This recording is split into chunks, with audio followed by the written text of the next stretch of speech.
अवांखे शिकारपुर में update कंदालू। Primary school Sherkot जी छत जा चापड़ किरी पिया आहिनि। शागिर्द ऐं उस्ताद मौजाने तौर महफूज रहा आहिनि। ख़बर वास्ता शेयर कंदालू। अहम ख़बर है शिकारपुर में प्राइमरी स्कूल जी छत जा चापड़ किरी पिया आहिनि। शागिर्द ऐं उस्ताद मौजाने तौर महफूज रहा। ब्रेकिंग न्यूज़ है वास्ता शेयर कंदालू। शिकारपुर में प्राइमरी स्कूल जी छत जा चापड़ किरी पिया। उस्ताद ऐं शागिर्द मौजाने तौर महफूज रहा आहिनि।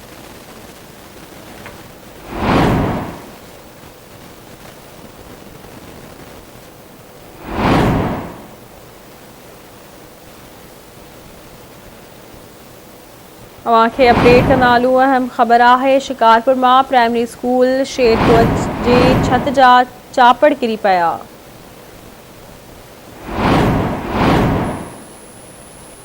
तफसील मालूम कंदासीं रशीद जामड़ो खां। जी रशीद।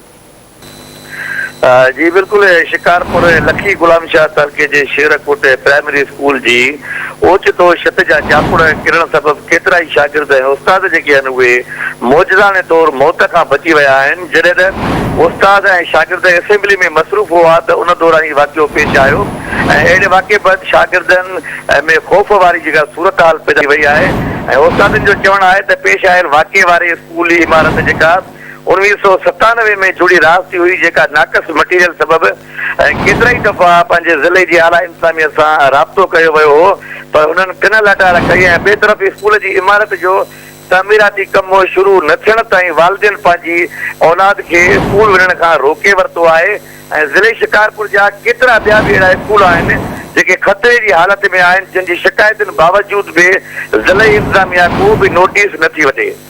जी।